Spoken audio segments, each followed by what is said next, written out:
You're listening to Honey and Hustle, a video podcast that inspires the dreamers, creators, and hustlers to make a business from their passions. I'm Angela Hollowell, and I'm a visual storyteller based in Durham, North Carolina. I sit down with creative entrepreneurs, nonprofit founders, and small business owners as they share their stories, the lessons they've learned throughout their careers, and how they've worked to make a positive impact. Hey everyone, we are filming season 3 of the Honey and Hustle podcast live at the Durham Bottling Co. right in downtown Durham. We're about to get into a great conversation, but before we do that, I'd really appreciate it if you take a moment to share this episode with someone who you think might get some value from it.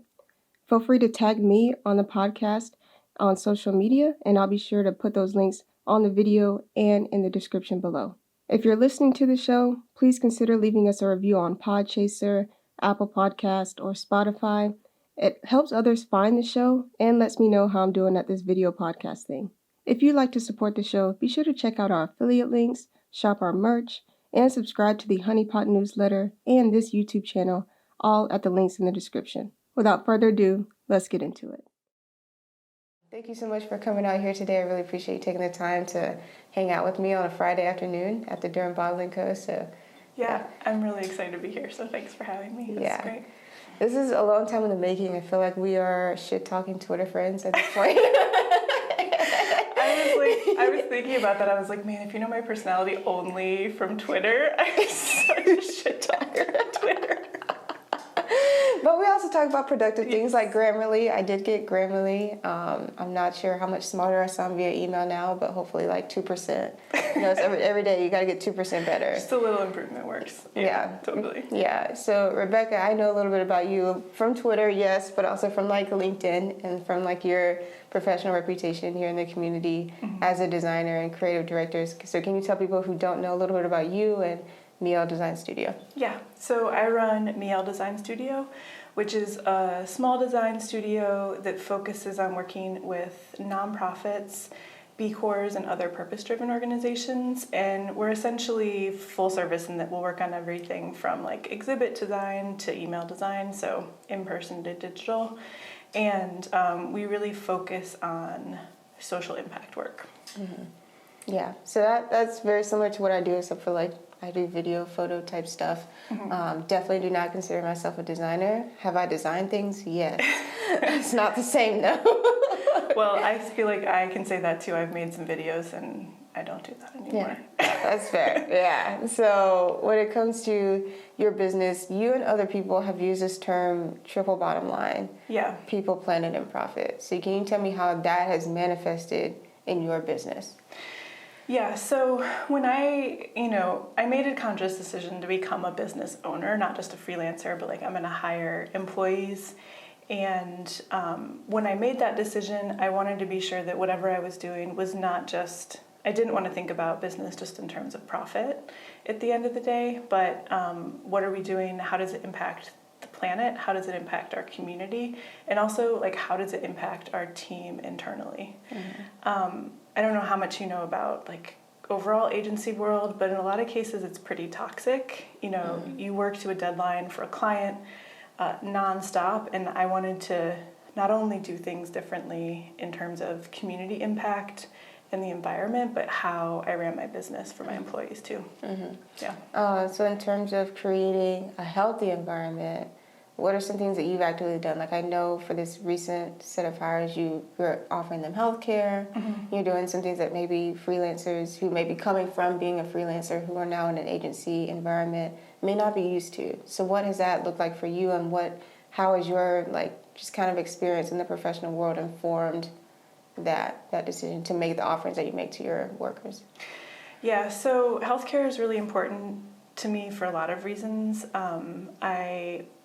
I don't want any, in the case that something happens to any of my employees, I don't want them to worry, like, am I going to have a job if they're facing a serious illness? I have experience with that, so making sure that is secure for them. Mm-hmm. You have health insurance. It's not easy to get health insurance as a small business in North Carolina. There's really not a lot of support for it, so I feel really lucky to be able to provide like a decent health insurance plan. I also have a 4-day work week, which is not traditional for agency models, and unlimited PTO, which is also not traditional. And I really mean those things. Like, I want all of my employees to want to do the work we're doing and also live their life as well. So a mix of the two. Yeah, the 4-day work week and unlimited PTO. I would say I've seen more of the unlimited PTO from companies than I have of the 4-day work week. Yeah. And quite frankly, I don't think I've seen the 4-day work week. I've seen at best, maybe they'll give you a mental health day every 2 weeks, like every other Friday or something. Yeah. Or they'll give you, every other Friday you get a half day. So I haven't quite seen the 4-day work week, but I do want to talk about the mindset behind really what those two things embody, which is scaling back the time that we spend working. Yeah. Right? And to really, in a lot of ways, increase our ability to be more focused when we do work. Yeah. So 100%. Like, I am in my freelance world, I worked all the time. Like, I would work nonstop. And so part of it is holding myself accountable too for having that balance. But also, the last 2 years have changed how people think about their personal and work lives, and how can we balance those two instead of having this idea of like a career having to be your entire life as well, waiting for retirement. But maybe we could do things a little bit differently now instead of waiting till that point. Yeah. Yeah. I do think that we are coming to terms with reshaping our career looking like our whole life. Yeah. But I definitely think people in the creator economy have definitely embodied your career being your personality. And I think that is a little, That a little bit tricky. much. Yeah. No, that's true. I think that, with social media, there's a fine line between like being a creative influencer and having work that you do. And it's also tricky too, because like, I do what I do because I really do enjoy it. And where does that line end when I turn off my computer? Yeah. Yeah, I feel like that's always hard too, because sometimes it's like, well, it's for somebody like me, so I don't actually have a TV. So when I do watch things, it's like Netflix or YouTube, either on my computer or on my desktop. So it's like, okay, technically I'm not working, but like, let me just research this little thing. Yeah. I don't know, it starts to creep up. Like if I was to add up all those hours, I don't know, it probably wouldn't look pretty, but... You'll get like one notification and then, you're down the rabbit hole. Yeah, literally, yeah. It gets a little crazy. So with you and the work that you're doing, can you tell us a little bit about the projects that you're excited about? Because I know you work with a lot of environmentally friendly and eco-friendly like companies. Yeah, so one of our biggest clients is Leaf and Limb, and they're a tree care company in Raleigh. I love working with them, and they have a new project called Project Pando, which is a wild sown. So we're collecting seeds from the wild to grow native trees that match the local ecosystem better. And it's a project with TLC in Southeast Raleigh, where they're growing all of these trees, and then they're going to give them away to the public for free. Okay. So it's trying to introduce a more robust, so it's, a lot of nursery trees, you're just getting a few, like there's only a few options. So Project Pando has been really exciting to work on because it's just a whole new model. I'm also doing some work with Cornell around regenerative agriculture and financing, transition finance for farmers. So like if farmers are interested in changing their farming practices to be more regenerative, how is that financially feasible? It's a big transition to go from like traditional models to regenerative. And then we just have also a lot of local nonprofits. So we work with the Pauli Murray Center and the Durham Literacy Center and Miracle Feet. And I really like working with nonprofits on the work that they do, especially in the community. So yeah. So help me understand. Are you B Corp certified? Yeah, I am B Corp certified. Did. Yeah, I think I remember seeing that on LinkedIn. Yeah. Yeah. So to my understanding, that process is very long. You do have to pay to be B Corp certified. I've talked with other people on this channel about that before. Actually, I think I've had 2 guests that have also been B Corp certified. And I guess I don't really have any questions about it at this point. But for people who may be watching and maybe still have questions like, okay, like you're doing all this work with the environment. Like, is that your whole identity now? Like, do you do things outside of work? Like, if you weren't working with these organizations, how would you be exhibiting care for the environment? Like, what does that look like outside of the clients that you work with? So I think I definitely, the environmental stuff is important. Like that's definitely, like we compost at home, like we hike, we spend a lot of time outside. We really care about all of the things that, like I do the things that I write about and talk about in my personal life. But more so like my ongoing work has been connected to the nonprofit work and fundraising over the years for different community causes, and that's sort of my like the personal side that I bring to the work as well. So going on to nonprofits, because I also work with nonprofits, and a lot of design and marketing work is around, hey, we need to grow our capacity, we need to grow our fundraising capacity, we need to continue to engage with previous donors, but also like try to find other high-level donors and people who are going to be just ambassadors for the work that we do. So with, your work with nonprofits, when it comes to developing, a digital media campaign or an imprint media campaign for an event that they may be hosting, like their big annual fundraising event. When it comes to really approaching how you develop that, how you talk with people about their goals, and how you talk with people about where the money is going, how transparent it's going to be, like what are some of the ways that you really, one, define a client that is ready for what they're asking for? Yeah. And then also work with them to see it through. So when I was talking about some of the fundraising stuff, so I previously, the fundraising and the design work were completely separated. Okay. When I did things like, I had done a school lunch debt pay down, and then I helped fundraise around the explosion that happened in Brightleaf, and some other community things that happened. But I realized in that process that I'm really good at raising money. And I think it's around framing it through that transparency and authenticity, like being like, this is what we're going to do with the money. You can see the receipts. You can see me doing the work. I'm the person that shows up at the end of the day to do XYZ thing and being accountable around it. So I think that's how I also present that with the clients that I work with. So, if there's not going to be like a fake emergency that we raise money for, Yeah. There's no like sense of urgency. It's like this is like being in community when somebody's choosing to donate, that like brings them into that community, and how are you going to continue that partnership, not just like thanks for the check and bye. Yeah, I think this is probably the first time I've heard of fundraising and being a donor to a nonprofit as a partnership, right? Typically when we think about partnerships, we think about, let's say, with the East Coast Greenway, who is a nonprofit that I work with, REI. We think about corporate partnerships. Yeah. Right. We don't think about, when we talk about political campaigns, then we talk about, they had, so many donors and the average donation was $13 or something. Right. So then you start to think about it as, this is an everyday person donating to you, and they really are invested in your, campaign and the work that you're doing for this specific reason or whatever. But when it comes to nonprofits, it's like, well, this is what the community is supposed to do. It's supposed to show up for you and then just be there when you need it.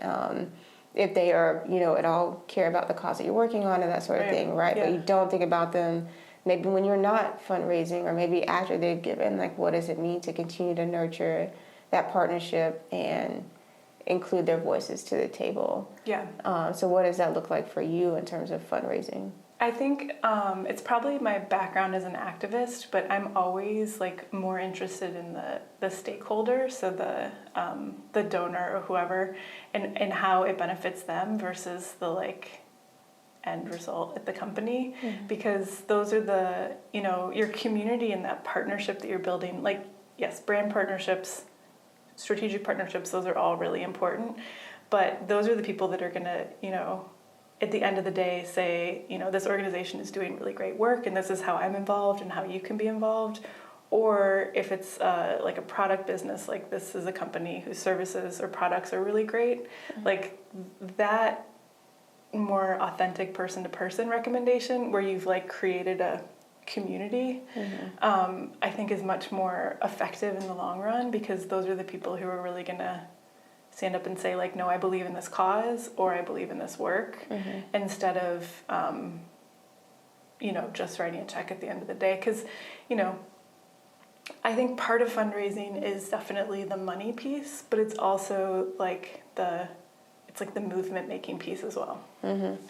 Yeah, I don't know. I think in a lot of ways, movement justice or movement journalism has really found its naming first and foremost throughout this pandemic, because in large part of the George Floyd situation happening. So people are like, oh no, this isn't a moment, it's a movement, and people starting to reframe, okay, if you're giving to XYZ organization, it's not going for this particular thing. This has already happened. It's going towards this and everything else. In the future. Right. And that's kind of similar to nonprofits, where we're not only seeing campaigns for each year where maybe they're changing the name each year, but they're like, no, we're sticking to one thing that's evergreen. Right. And then we may have other smaller campaigns here for different things that arise, but the goal is always this one thing. Right. Yeah. And working towards that.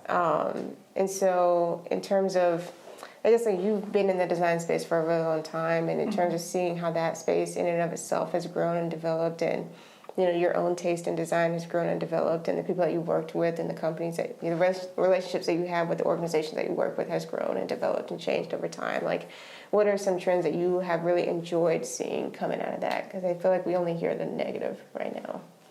Negative trends? What do you mean by like? Negative trends in terms of like organizations not wanting to pay people, or still wanting to pay people on exposure, or treating influencers or the organizations or freelancers that they work with as kind of like, you're here to do this one thing and then I'm going to pay you, and I'm going to pay you on my own terms and then I'm going to leave. And it's not like, no, like not only are you paying me to do something, but I'm also needing to get something out of this. It needs to be more of a collaborative effort, not a effort. Yeah. I do think it's a shift in both businesses being more accountable, and particularly like women in the creative industry just asking for their value. Yeah. I am super lucky to be part of this community of just like incredible, it's a consultancy group, and one of the most amazing things is like always being like, no, you are worth as, like there's pay transparency in the group for how much people get paid for certain projects, and it's like, no, you can ask for that. It is worth your, I love the saying, they're not paying for your hours, but paying for your years. Yeah. And that always shifts the conversation around value. And then when you come to the table and you're confident and you say like, this is what I'm worth, this is what I can do, this is my experience, then it is a totally different, it isn't like somebody's just paying you for an hourly rate. But it's really hard to do that. Like I say that, and it is hard to consistently do it, because one, you'll lose clients, and sometimes you need to pay bills, and two, it just gets really tiring to have to keep saying like, no, I'm worth this thing, that like somebody else would just get paid without even having to ask. Yeah, I feel like definitely, especially in these last 6 months, that's something I've gotten better at standing in. Like when people come to me, and part of it is me also thinking like, maybe I need to not necessarily rebrand, but like update my messaging, because then, people, I've reached a point where I've had a little bit of success at this point. And so people are like, oh, okay, cool. Can you like hold this baby for me? Right. And you're like, you want me to do this? Like, okay, here's my rate to hold this baby if you want my years of experience and my expertise. And they're like, wait, you want how much to hold this baby? And it's like, yeah, that's what I want. Like, if you just want somebody to, like, change the diaper, then you can go get somebody to change the diaper. But if you want me to hold it and do the whole raising of this child, like, I need to be paid accordingly. Right. These are my rates for that. And so, like, standing in that when people maybe sometimes have that sticker shock, like, that can also be hard. I think just that, like, initial, like, pushback that you're inevitably going to get at some point. And it's also kind of lets me know that I'm doing the right thing, because if everybody's just saying yes, then like your rates aren't high. Yeah, and I get conflicted because I am also like a problem solver, so I want to help everyone depending even whatever their rates are, but organizations and companies will always, if they value what you do, they'll meet you at your rate. Yeah. If they're saying, I want XYZ discount or you cost too much, it just means they don't value the work you're going to do. And if they don't value you, the work isn't going to be great. So. Yeah. It also comes to like scoping out the project. So sometimes people will think like, oh, I want this, this, and this. And you're like, okay, well, that's what this, and this costs. Right. They're like, okay, well, maybe we could actually do some work in this. And I also think that's also a good thing, because then it's not like, oh, we're just giving you this project to do. But like, no, we are in the boots with you, right? And not expecting you to know everything and like fight to find out certain things. So when it comes to like branding or developing a campaign, it's like that company or organization needs to have some say so in that too. You know, it's their message that you're trying to translate for people. Like that shouldn't be solely your, you know, designers or agency's job. Yeah, it should always be a collaboration. And I think the negotiation can be around scope. Like you wanted everything, but maybe if we start with this piece, then we can move further from there. But it is always a tricky conversation. It is. But it's like, it's good that you're having like paid transparency, because I feel like that is something that stops people. Or maybe they will ask for something, but they don't know that they're undercutting themselves by like a lot or something. And I feel like that was definitely something that has helped to me, like people who have been willing to either share budgets for film projects or talk about like, hey, you did that for this, you know, what were the conditions under which you did it for XYZ price or whatever. And I think that's also important too. Sometimes people throw out numbers for like what they got paid for something, but they're not telling you the scope of work, like everything that they did to justify that number. Right. Yeah, and I think it's always surprising too if I find out, like I've collaborated on a project and then find out like how much another person got paid on the project, and I'm like, oh wow, I totally undervalue myself. So yeah, it's just consistently, standing in that, showing up confident and being like, this is the proposal, and then being quiet. I don't know, letting that silence linger it's interesting. I don't know. I'm still getting used to it. And just also accepting that like sometimes no answer is also an answer, and just like moving on. So it's just like once I've done my part, like I'm good. Yeah. I think it's also important too, like, you know, not every client is a good fit, and that is a really hard, again, as a problem solver, I'm like, even if we aren't a good fit, here are 15 things you could do. And I'm like, why did I just say that? But not every client's a good fit, and that's totally okay. Like sometimes I do like free consult calls, and I'll say up front, like, we're going to talk and maybe we won't be a good fit, and I'll recommend somebody else for you, and that's totally fine. Like being super transparent, like it's okay if you don't want to work with me, and it's okay if I don't want to work with you. At the end of the day too. I definitely said that in email. Definitely. But that's also when I know I'm probably like, this isn't a good fit. Right. So maybe this is just myself looking out for future self. Like, there you go. I don't know if this is going to work out. I don't know. At some point, I don't know. I just like I said, probably within the last 6 months, I'm just like, it is what it is. Like, I'm just not playing this game anymore. We all deserve to be happy and make money, and that may not mean what it used to mean to me. Yeah, it's true. I was thinking about that, or what was I talking about the other day? Like my idea of what success was maybe even 5 years ago, like I want to be on the cover of whatever XYZ design magazine, versus like, no, I want to have a day where I get to choose what I do and have impact, and, you know, maybe pick my kids up from school and make dinner. Like that feels like success much more than like having a title or an award or anything like that. Yeah, one thing I would say like that came to my attention when somebody asked me was like this notion of like time freedom. Like that's the real success. It's like whatever amount of money or clients or whatever allow me to have time freedom to do the things that I want to do, and whatever that means at whatever time of my life. And sometimes that just looks different. Sometimes time freedom means like if I want to go on a bike ride at 9 a.m. and not be on meetings all day, like that's a beautiful thing to me. And the creative process, like, it takes time. Sometimes it happens, you know the solution as you're like hearing a client talk, and sometimes you just need to like go for a walk or stare at a wall or go on a bike ride, like do another thing before it comes to you. And that's if you always are like super tight on time, that gets really hard to do too. As a designer, so we're talking about, getting out of that space? Like, do you have this nicely curated home office that you like constantly reconstruct every 6 months, or no? No, I don't.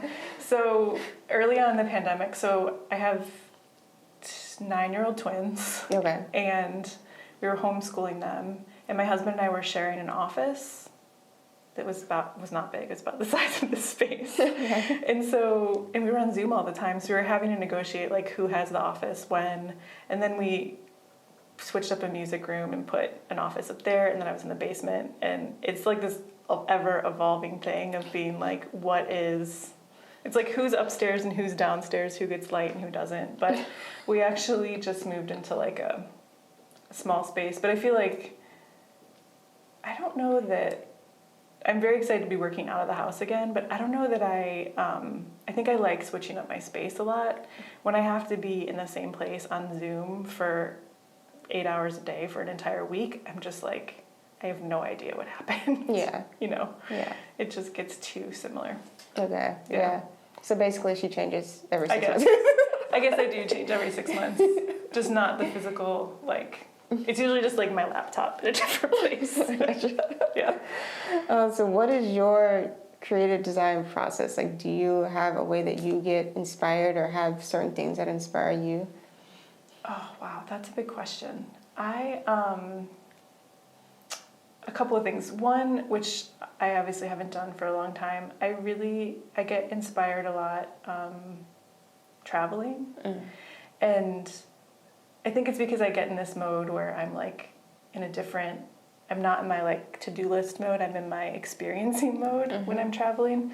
But I also get inspired a lot by just asking people questions all the time. Like when, lockdown was happening, if the like FedEx guy would come too close to the house and be like, hey, how are you? How's your day? What are you doing? Like, it would just be too much. So like, I definitely like just asking, talking to other people, learning about their lives and all of that. In terms of like literal design, I love color, so I spend a lot of time like looking at color swatches and color palettes and thinking about how color interacts and works together.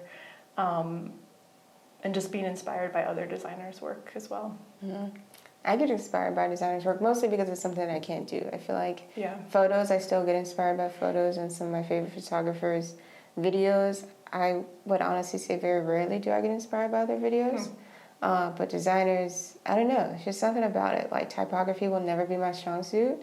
So seeing other people who can just like master that and manipulate that in different color palettes and different modes and different color schemes to make like landing pages, palettes, graphics, illustrations, typography-based graphics. Like to me, that just like, Is that because when you're watching a video, you like know all of the behind the scenes pieces? I don't know, man. I don't know. I sometimes can do that with design. Like I know the process, or I know what was like behind it, and that can get in the way. Like I overthink it. So I don't know if that was. I don't know. With videos, it's just like, I don't know. I think it just takes time for me to really feel like, man, I just sunk my teeth in that. Like I'm definitely a person, like I watch more series than I do films, like feature films, or like what people would call like movies. Because I don't know, just something about the character development, just all the different pieces that have to come together for me to really be like, man, this is good. You know what I'm saying? And it's so rare. I feel like most of the videos, some of my own even maybe, that it's just like, okay, this is a video, or this is a short film, and this is great, but it's not like something that I'm like, yeah, I want to recreate that in my own way, I see what you mean. Yeah, that makes sense. Yeah. I don't know. It's the whole experience of the film, that has to like pull me in, and that just so rarely happens, I feel like. When you see it, you need to be part of the whole process. Yeah. Yeah, but design, it's like, I have no idea what they did, but I love it. I think this is great. I can never recreate this, but I'm gonna, I like that. Yeah. I think I feel that way about some video and like visual art as well, like not just design, but some documentary work. And do you know the artist Andy Goldsworthy, who does the like environmental installations? I've heard the name. it's all like temporary. Like he'll build like an ice sculpture and then it'll melt. But Okay. I love, there's a documentary about him that is really beautiful. Okay. That has a lot to do with like color and design and shape and form and yeah, it's good. That's cool. Yeah, I don't know. I feel like sculpting in general is just such a like niche art. Like I don't know, they're all niche, I guess, if you think about it. But it's just like an art form that not a lot of people do. Mm-hmm. I guess you could say like that. I feel like there's definitely far more painters that we know of than sculptors. That's true. You know, yeah, I don't know. So when it comes to people who are niching, because I know you do some work with branding and stuff like that, and people. We haven't talked about it on this show yet, but I do think it's important for people who are watching and who are maybe they're starting a business, early stage in their business, maybe thinking about rebranding, maybe thinking about, is the brand that I created serving me and serving the purpose that I wanted to? There's definitely a conversation to be had around niching. Yeah. And that could be, in my opinion, to your detriment or to your advantage, right? Depending on how you define your niche and how well you actually stick to it. And when it changes, how you change with it, right? In terms of communicating that. So what are some of the ways that, or some advice that you would have for people who are like maybe thinking critically about branding, which is only one part of your business, let's just be clear, and only one part, Jesus Christ, one part, one part that informs your marketing, you know? What advice would you have for people who are thinking about niching down or niching up or approaching niching in general and using all that they are as a person to inform their brand? I think niching is actually really important. I just had this conversation this week. I think it's really important and it's terrifying at the same time. And it's also not a fixed thing.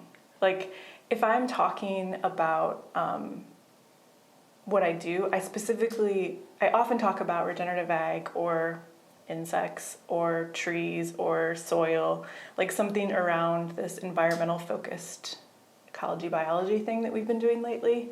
But I do so many other things. But the benefit of, continuously talking about those specific things, that's sort of where we want to go and grow. So if another freelancer or designer hears somebody saying like, oh, there's this soil project, people are like, oh, Rebecca knows about soil food webs. She'd be great to work on this project. Mm-hmm. So I think it really helps with referrals and identifying you as like a specific thing. Mm-hmm. Like this is, I really like bugs. I would love to work on a bugs project. So I talk about it all the time and that maybe that will happen at some point. It is a little scary because I obviously, as a creative, I like having variety. So I don't want to say like, I only talk about soil every day, all day. But so it can evolve. Like whatever, websites aren't fixed, messaging isn't fixed, networking isn't fixed. So if you are have reached a point where you feel like you want to move on to another thing, you can always change that. And just because I say I'm working on like one specific project, like I said, there's other things I'm working on for variety, but also like a client that I have will refer me to another thing, and if it's an interest in the studio, we all sort of agree on the projects that we have, then we'll pursue that project. But it's more about like what I'm using to market what I do versus like what we actually take in. Mm-hmm. It's a bit of a balance. Yeah. And just thinking about where I want to grow and where we want to go as a studio, talking about those things versus projects that we already have or maybe we don't enjoy or things like that. Yeah. Or enjoy less. We like most things we do. That's good. That's a good place to be. Most of the time. Yeah, I would say like going to that conversation, like it wasn't something that I was told per se early on. They didn't always say like find your niche. It was like, what do you focus on or what's your target audience? You know what I'm saying? Like they would use other words. So the word to define that has changed over time as well. Yeah. And then too, especially when you start to think about diversifying income streams and especially YouTube, that's when it starts to kind of get a little bit hairy, at least for me, because then it was like, okay, well, how do I know what people want to watch from me? How do I know what videos I enjoy making unless I make them? Right. And the same thing with just starting out. It's like, how do you know what types of photography or design you like until you start doing it, and what organizations you want to work with? And so it kind of takes time to find that. So I don't want people to feel pressure out of the gate to feel the need to like hone in on this one thing and box yourself in terms of marketing.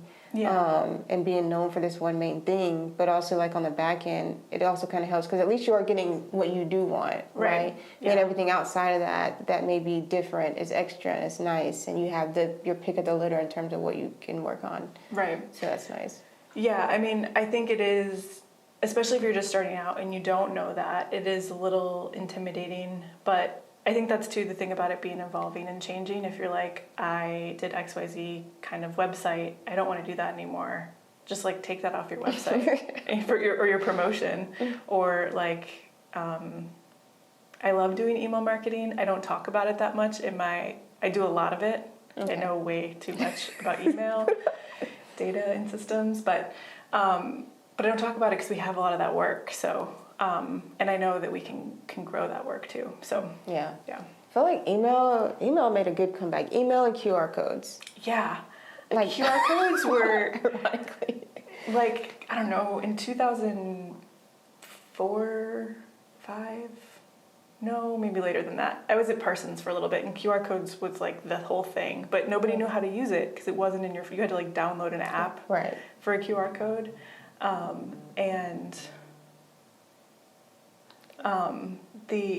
but now having it on menus and things like that means that it's actually user friendly, and it's in your phone. Yeah, so now that when you go to like take a picture, it will scan the QR code, so you don't need an app anymore. So that did help it out.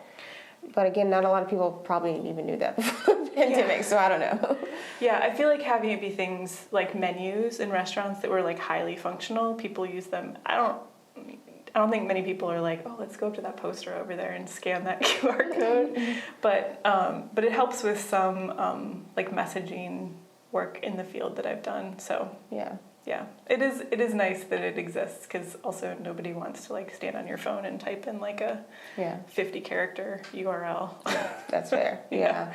I don't know. Well, I think that's a great note to end on. Can you tell people how to find you aside from Twitter if you don't want them to see your Twitter?